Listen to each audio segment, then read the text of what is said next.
Hello বন্ধুরা, Shweta village food cooking চ্যানেলে আপনাদের সবাইকে আবারও স্বাগত জানাচ্ছি। আশা করছি আপনারা সবাই খুবই ভালো আছেন আর সুস্থও আছেন। তো প্রত্যেক দিনের মতো আজকেও আমি একটা রেসিপি নিয়ে হাজির হয়ে গেছি। আজকে বানাবো একটা দারুণ সুন্দর কেক, মানে সুজির কেক। খেতেও কিন্তু ভীষণ সুন্দর হয় আর বানানোও কিন্তু খুবই সহজ। আর এরকম ছোট ছোট যদি কেক বানিয়ে দেওয়া যায়, চায়ের সঙ্গে খেতে কিন্তু বন্ধুরা দারুণ লাগে। আর অনেক বেশি কিছু উপকরণের কিন্তু প্রয়োজন হয় না, অল্প সামান্য কিছু উপকরণ দিয়ে খুব সহজেই কিন্তু বানিয়ে ফেলা যায়। আজকে কেকের রেসিপিটা শেষ পর্যন্ত দেখার জন্য আপনাদের সকলের কাছে অনুরোধ রইল। আর যদি ভালো লেগে থাকে অবশ্যই লাইক করবেন। আর আজকে যদি চ্যানেলে নতুন এসে থাকেন, চ্যানেলটাকে সাবস্ক্রাইব করে পাশে থাকার অনুরোধ রইল। আর পাশে থাকা অল নোটিফিকেশানটা কিন্তু অন করে নেবেন, যাতে করে আমি যখনই কোনো রেসিপি প্রথমে ছাড়বো তখনই কিন্তু আপনার কাছে রেসিপিটা পৌঁছে যাবে। চলুন তাহলে দারুণ সুন্দর কেকটা বানিয়ে ফেলা যাক। তো এই সুন্দর কেকটা বানানোর জন্য আমি এখানে একটা পরিমাণে ডিম নিয়েছিলাম। আমি এখানে যতটা পরিমাণ বানাবো তার জন্য একটা ডিমই কিন্তু ঠিক আছে। আর নিয়ে নিয়েছি চিনিটাকে কিন্তু আমি গুঁড়ো করে নিয়েছি। আপনারা কিন্তু চিনিটা অবশ্যই করে গুঁড়ো করে দেবেন। আর 2 চামচ মতন ঘি একটু গলিয়ে নিয়েছিলাম, তো ঘিটাকে দিয়ে দিলাম। এখন গুঁড়ো চিনি, ঘি আর ডিমটাকে খুব ভালো করে একটু মিশিয়ে নেব এবং ফেটিয়েও নেব। এইভাবে একটু সময় ধরে যদি ফেটিয়ে নেওয়া যায় বন্ধুরা, তাহলে কিন্তু ভিতর থেকে ভীষণ ভালোভাবে ফুলেও উঠবে আর খেতেও কিন্তু খুবই সুন্দর লাগবে। তো আমি 5 থেকে 7 মিনিট সময় ধরে একটু ফেটিয়ে নিয়েছিলাম। দেখুন কালারটা কিন্তু এখন এই রকম হয়ে গেছে। এখন আমি 4 চামচ পরিমাণে সুজি নিয়েছিলাম। তো সুজির পরিমাণটা এরকমই কিন্তু নিতে হবে। আর এখন 1 বাটি পরিমাণে ময়দা নিয়েছি। আর ময়দাটা কিন্তু সবটুকু একসঙ্গে দেবো না, অল্প অল্প করে দেবো। আর এইভাবে কিন্তু মিশিয়ে নেব। কোনো রকমের জলের ব্যবহার কিন্তু করা যাবে না। আপনারা যদি 2টো ডিম দিয়ে বানাতে চান, তাহলে সব কিছুর পরিমাণ কিন্তু একটু একটু করে বাড়িয়ে দিতে হবে। তো দেখুন কিছুটা পরিমাণে ময়দা দিয়ে আমি এভাবে মিশিয়ে নিয়েছি। আর এখন আর যতটুকুনি ময়দা রয়েছে সেটাও কিন্তু দিয়ে দেব। দিয়েও কিন্তু খুব ভালো করে এইভাবে একটু মিশিয়ে নেব আর একটু ফেটিয়েও নেব। আপনারা কিন্তু হাত দিয়েও মিশিয়ে নিতে পারেন। এখন একটু ভ্যানিলা এসেন্স দিয়ে দিলাম। আপনাদের কাছে যদি না থাকে একটু এলাচ গুঁড়ো দিয়ে নিতে পারেন, তাহলে ডিমের গন্ধটা থাকবে না। এখন হাফ চামচের একটু কম দিয়ে দিলাম বেকিং পাউডার। আর হাফ চামচের অনেকটা বেশি কম, মানে খুবই সামান্য দিয়ে দিলাম বেকিং সোডা, মানে খাবার সোডা। এটা দিলে কিন্তু খুবই ফুলকো হবে আর খেতেও ভীষণ ভালো লাগবে। এখন কিন্তু আমি একটু হাত দিয়ে মিশিয়ে নেব, চামচটা রেখে দিয়ে। হাত দিয়ে খুব ভালো করে একটু মিশিয়ে নিয়েছিলাম, নিয়ে একটু ঢাকনা দিয়ে ঢেকে কিছুক্ষণের জন্য রেখে দেবো। কিছুক্ষণ ঢাকনা দিয়ে রেখে দিয়েছিলাম, হাতে একটু তেল মাখিয়ে নিয়েছি। তারপর এইরকমভাবে ছোট ছোট করে গোল বলের মতন বানিয়ে চ্যাপটা করে নিচ্ছি। আর প্লেটে কিন্তু অবশ্যই করে একটু তেল দিয়ে নিতে হবে। আর এগুলো বানিয়ে কিন্তু রেখে দেওয়া যাবে না, বানিয়ে কিন্তু সদ্যই ভেজে নিতে হবে। খুবই সহজ বন্ধুরা, খুবই তাড়াতাড়ি কিন্তু ঝটপট এরকম একটা কেক কিন্তু বানিয়ে নেওয়া যায়। চায়ের সঙ্গে খেতে কিন্তু দারুণ লাগে আর বাচ্চা থেকে বড় সবাই খুব পছন্দ করবে।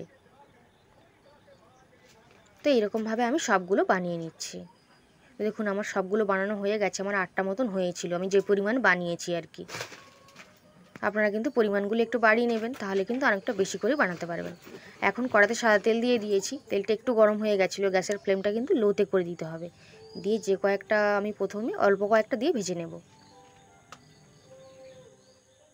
আপনারা যদি কোনো ফ্রাইং প্যানে ভেজে নেন, তাহলে একসঙ্গে কিন্তু 8টাও একসঙ্গে ভেজে নেওয়া যাবে। এবার একটা একটু গায়ের কাছে চলে গেছিলো, একটু সরিয়ে দিলাম। আর উপর থেকে তেলটা কিন্তু একটু দিয়ে দেবো, এতে করে ফুলেও উঠবে আর এদিক থেকেও একটু রেডি হয়ে যাবে। তাই জন্য তেলটাকে তুলে একটু দিয়ে দিচ্ছি। আর গ্যাসের ফ্লেমটা কিন্তু লোতে রেখেই এগুলোকে রেডি করতে হবে। খেতে কিন্তু বন্ধুরা দারুণ সুন্দর হয়, বাইরেটা একটু শক্ত, ভিতরটা খুবই নরম। এইভাবে দেখুন একটা সাইড কিন্তু হয়ে গেছিলো।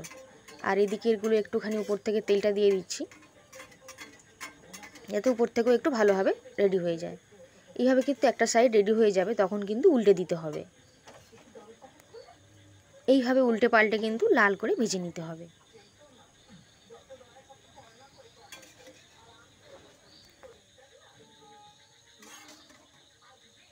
তো সবগুলোকে আমি উল্টে দিলাম, দিয়ে 2 মিনিটের মতন এইভাবে কিন্তু রেখে দেব।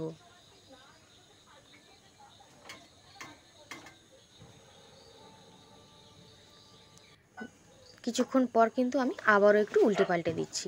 এইভাবে একটু সময় নিয়ে কিন্তু ভেজে নিতে হবে, তবে বেশি সময় কিন্তু লাগবেও না। আর খুব সহজে কিন্তু রেডি হয়ে যাবে এরকম একটা নাস্তা বা সুজির কেক, যাই বলবেন। দেখুন খুব সুন্দরভাবে কিন্তু ফুলেও উঠেছে, কেকগুলো দেখতেও বেশ সুন্দর লাগছে।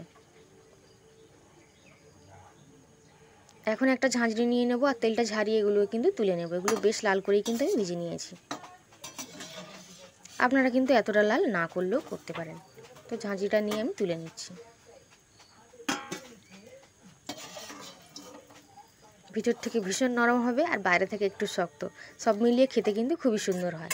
তো বাকি যে 3টে বাকি ছিল সেগুলোকে দিয়ে দিলাম। আর এই দ্বিতীয়বার যখন আমি এগুলো ভেজে নিচ্ছি তখন কিন্তু গ্যাসটাকে আমি বন্ধ করে দিয়েছিলাম প্রথমবার ভেজে নেওয়ার পর, কারণ তখন কিন্তু তেলটা বেশ গরম ছিল। তাই তেলটাকে একটু ঠান্ডা করে নিতে হবে। আর এরকমভাবে তেলটা ছিটিয়ে কিন্তু উপর থেকে দিতে হবে, তাহলে উপর থেকেও খুব সহজে রেডি হয়ে যাবে। আর তারপর কিন্তু এইভাবে উল্টে পাল্টে লাল করে ভেজে নিতে হবে। খুবই সহজ বন্ধুরা, মাপগুলো যদি একটু ঠিকঠাক থাকে তাহলে কিন্তু খুব সহজে এগুলো বানিয়ে ফেলা যাবে। কত সুন্দর চটপট ফুলেও গেছে, দেখুন কি সুন্দরভাবে রেডি হয়েছে। তবে এরকম রাখলে হবে না, আরেকটু লাল করে কিন্তু ভাজতে হবে। তো আমি দেখুন 1 থেকে 2 মিনিট আরেকটু ভেজে নিয়েছিলাম। কত সুন্দর দেখতেও লাগছে, বেশ খুব সুন্দর দেখতে হয়। আরেকটু উল্টে পাল্টে লাল করে ভেজে নেব। আর গ্যাসের ফ্লেমটা কিন্তু লোতেই আছে। এখন একটা একটা করে তুলে নিচ্ছি। তো এইভাবে আমি সবগুলো ভেজে নিলাম। এখন একটা প্লেটে সাজিয়ে নিয়ে আর একটু ঠান্ডা করে নিয়ে আপনাদেরকে দেখাবো। কিছুক্ষণ পর ফিরে আসছি। তো এখন একটু ঠান্ডা হয়ে গেছিলো, তো আমি আপনাদেরকে দেখিয়ে নিচ্ছি। দেখুন পুরো প্লেটটা ভর্তি হয়ে গেছে, আর আমার এতগুলোই কিন্তু হয়েছে, একটা মাত্র ডিম দিয়েই কিন্তু। আর এগুলো দেখুন কতটা মুচমুচেও হয় বাইরে থেকে,